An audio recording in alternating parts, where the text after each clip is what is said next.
நான் மாஸ்டர் சர்வசக்திவான்.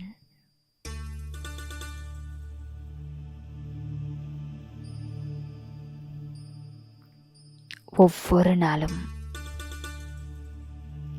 இயற்கையாகவே என் ஆழ் மனதில் அதிகாலையில் வரக்கூடிய ஸ்வமானம் இதுதான். நான் மாஸ்டர் சர்வசக்திவான்.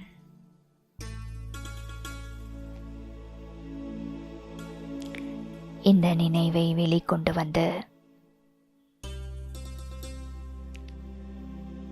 சதா நிரந்தர யோகியாகின்றேன்.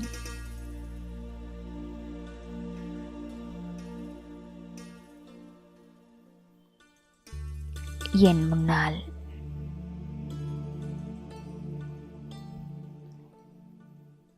மாயை நெருங்கவே முடியாத அளவிற்கு சக்திசாலியாக இருக்கின்றேன்.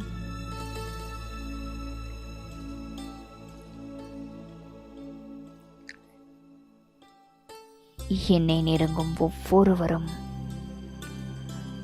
சகயோகம் கொடுக்கின்றனர்.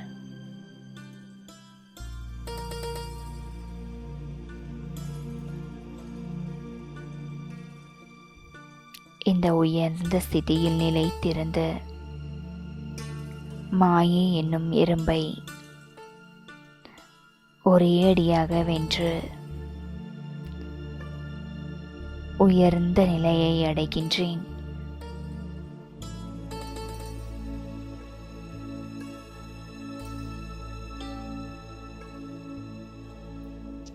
நான் மாஸ்டர் சர்வசக்திவான் என்ற நிலையை சதா ஒவ்வொரு நொடியும் நினைவில் வைத்துக்கொண்டு உயர்ந்த ஸ்திதியை, உயர்ந்த நிலையை அடையும் உண்மையான புருஷார்த்தி.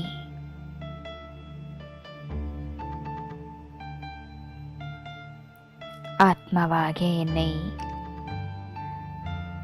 மிகவும் சிரேஷ்டமாக உருவாக்கி கொண்டிருக்கும் சத்தியமான புருஷார்த்தி நான். ஓம் சாந்தி. 26/12/2024 காலை முரளியின் சாரம். பாபா சொல்கிறார், இனிமையான குழந்தைகளே, இப்போது நீங்கள் படிப்பை படித்து கொண்டிருக்கிறீர்கள். இந்த படிப்பு தூய்மையற்ற நிலையிலிருந்து தூய்மை ஆக்கக்கூடியதாகும். நீங்கள் இதை படிக்க வேண்டும் மற்றும் பிறருக்கும் கற்பிக்க வேண்டும். கேள்வி: உலகத்தில் எத்தகைய ஞானம் இருந்த போதிலும் கூட அஞ்ஞான இருட்டாக இருக்கிறது? பதில்: மாயையை பற்றிய ஞானம், அதன் மூலம் விநாசம் ஏற்படுகிறது. இந்த ஞானம் இருந்தாலும் உலகம் அஞ்ஞான இருட்டில்தான் இருக்கிறது. அதாவது சந்திரன் வரைக்கும் போகிறார்கள். இதை பற்றிய ஞானம் நிறைய இருக்கிறது. ஆனால் புதிய உலகம் மற்றும் பழைய உலகத்தை பற்றிய ஞானம் யாரிடமும் இல்லை. அனைவரும் அஞ்ஞான இருட்டில் இருக்கிறார்கள். அனைவரும் ஞான கண் இல்லாத குருடர்களாக இருக்கிறார்கள். இப்போது உங்களுக்கு ஞானத்தின் 3வது கண் கிடைத்திருக்கிறது. நாலேஜ்ஃபுல், ஞானம் நிறைந்த குழந்தைகளான நீங்கள் அவர்களுடைய மூளையில் விநாசத்தை பற்றிய சிந்தனைகளும் உங்களுடைய புத்தியில் ஸ்தாபனை பற்றிய சிந்தனைகளும் வருகின்றன என்பதை அறிந்திருக்கிறீர்கள். ஓம் சாந்தி. பாபா இந்த உடலின் மூலம் புரிய வைக்கின்றார். இதனை ஜீவன் அல்லது உடல் என்று சொல்கிறோம். இவருக்குள் ஆத்மா இருக்கிறது. நானும் கூட இவருக்குள் வந்து அமர்கின்றேன். இந்த நம்பிக்கை முதலில் உறுதியாக இருக்க வேண்டும். இவர், அதாவது பிரம்மா பாபா, மூத்த சகோதரர் என்று அழைக்கப்படுகிறார். இந்த நிச்சயம் குழந்தைகளுக்கு உறுதியாக இருக்க வேண்டும். இந்த நம்பிக்கையுடன் சிந்தனை செய்யுங்கள். பாபா இவருக்குள் வருகை புரிந்திருக்கின்றார். இந்த பாபா தானே சொல்கின்றார், நான் இவருடைய அனைத்து பிறவிகளின் கடைசியில் வருகின்றேன் என்று கூறுகிறார். குழந்தைகளுக்கு புரிய வைக்கப்பட்டுள்ளது. அனைத்து சாஸ்திரங்களிலும் முதன்மையானது கீதை ஞானமாகும். ஸ்ரீமத் என்றால் சிரேஷ்டமான வழி. சிரேஷ்டத்திலும் சிரேஷ்டமானது ஒரு பகவானுடைய வழியாகும். இந்த சிரேஷ்டமான வழி மூலமாகத்தான் நீங்கள் தேவதையாக ஆகிறீர்கள். பாபாவே கூறுகின்றார், எப்போது நீங்கள் கீழான வழிப்படி நடந்து பதீதமாக ஆனீர்களோ அப்போது நான் வருகின்றேன். மனிதரிலிருந்து தேவதை ஆகும் அர்த்தத்தை கூட புரிந்து கொள்ள வேண்டும். விகாரி மனிதரை தேவதையாக ஆக்குவதற்காக பாபா வந்திருக்கின்றார். சத்யுகத்திலும் மனிதர்கள் தான் இருப்பார்கள், ஆனால் தெய்வீக குணங்கள் நிறைந்திருப்பார்கள். இப்பொழுது கலியுகத்தில் அசுர குணங்கள் உள்ளவர்கள். இது முழுவதுமாக மனித உலகமாகத்தான் இருக்கிறது. ஆனால் இது ஈஸ்வரிய புத்தி, அது அசுர புத்தி. இங்கே ஞானம், அங்கே பக்தி. ஞானம் மற்றும் பக்தி வெவ்வேறாகும். பக்தியின் புத்தகங்கள் நிறைய உள்ளன, ஞானத்தின் புத்தகம் ஒன்றுதான். ஞானக்கடல் ஒருவருடைய புத்தகம் ஒன்றுதான் இருக்க வேண்டும். யாரெல்லாம் தர்மஸ்தாபனை செய்கிறார்களோ அவர்களுடைய புத்தகம் ஒன்றுதான் இருக்கிறது. இதனை தர்மத்தின் புனித நூல் என்று கூறப்படுகிறது. முதலில் தர்மத்தின் புனித நூல் கீதை ஆகும். முதலில் இருந்தது ஆதி சனாதன தேவி தேவதா தர்மம், இந்து தர்மம் அல்ல. கீதையின் மூலமாக ஹிந்து தர்மம் ஸ்தாபனை ஆனது என்று மனிதர்கள் நினைக்கிறார்கள். கீதை ஞானத்தை கிருஷ்ணர் கூறியதாக சொல்கிறார்கள். எப்பொழுது சொன்னார் என்றால் பரம்பரையாக என்கின்றனர். எந்த ஒரு சாஸ்திரத்திலும் சிவபகவானுடைய மகா வாக்கியம் என்பதே எழுதப்படவில்லை. இந்த கீதை ஞானத்தின் மூலம்தான் மனிதரிலிருந்து தேவதை ஆகிறோம் என்பதை இப்போது நீங்கள் புரிந்திருக்கிறீர்கள். இந்த ஞானத்தை பாபா இப்போது நமக்கு கற்றுக் கொடுத்து கொண்டிருக்கின்றார். இதைத்தான் பாரதத்தின் பழமையான ராஜயோகம் என்று சொல்கிறோம். அந்த கீதையில் காமம் என்பது மகா எதிரி என்று எழுதப்பட்டுள்ளது. இந்த எதிரிதான் உங்களை தோல்வியடைய வைத்தான். பாபா வந்து இதன் மீது வெற்றியடைய வைத்து உலகத்தை வென்றவர்களாக உங்களை ஆக்குகின்றார். எல்லையற்ற தந்தை வந்து இவர் மூலமாக உங்களுக்கு கல்வியை கற்றுத்தருகின்றார்.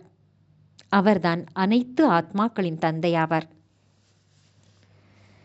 இவர் அனைத்து ஆத்மாக்களின் எல்லையற்ற தந்தை ஆவார். பிரஜாபிதா பிரம்மா என்ற பெயர் உள்ளது.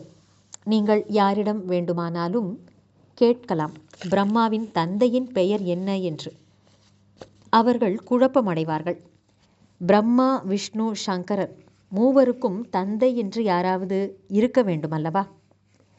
பிரம்மா, விஷ்ணு, சங்கரர் சூக்ஷ்ம வதனத்தில் இருக்கும் தேவதைகளாவார்கள். இவர்களுக்கு மேலே இருப்பவர் சிவன். சிவபாபாவுடைய குழந்தைகள் அனைவரும் ஆத்மாக்கள், அனைவரும் சரீரத்தை எடுத்திருக்கிறார்கள். அவர் எப்போதும் நிராகாரமான பரமபிதா பரமாத்மாவாக இருக்கின்றார் என்பதை குழந்தைகள் தெரிந்திருக்கிறீர்கள். நல்லது. தாரணைக்கான முக்கியமான சாரம். 1.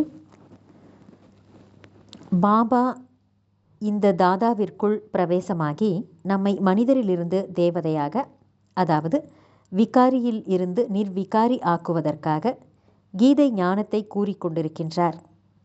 இந்த நிச்சயத்தோடு சிந்திக்க வேண்டும்.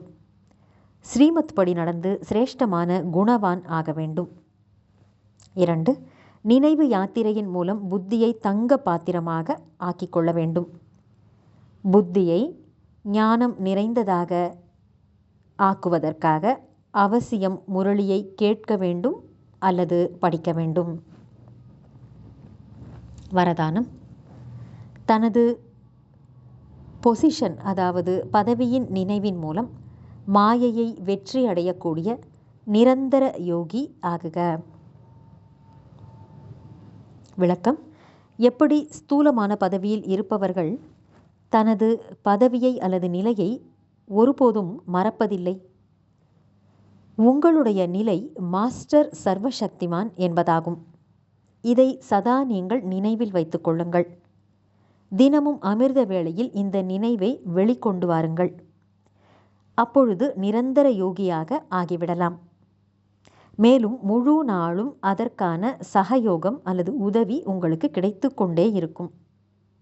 பிறகு மாஸ்டர் சர்வசக்திவானுக்கு அருகில் மாயை வரவே முடியாது. எப்பொழுது நீங்கள் தனது நினைவின் உயர்ந்த நிலையில் இருப்பீர்களோ அப்பொழுது மாயை என்ற எறும்பை வெல்வது எளிதாகிவிடும். ஸ்லோகன்: ஆத்மா என்ற புருஷரை சிரேஷ்டமாக ஆக்குபவர்தான் உண்மையான புருஷார்த்தி ஆவார். நல்லது. இனிமையிலும் இனிமையான வெகு காலம் கழித்து காணாமல் போய் மீண்டும் தேடி கண்டெடுக்கப்பட்டுள்ள செல்லமான குழந்தைகளுக்கு தாயும் தந்தையுமான பாப்தாதாவின் அன்பான நினைவுகள் மற்றும் காலை வணக்கம். ஆன்மீக குழந்தைகளுக்கு ஆன்மீக தந்தையின் நமஸ்காரம். ஆன்மீக தந்தைக்கு ஆன்மீக குழந்தைகளின் நமஸ்காரம். ஓம் சாந்தி.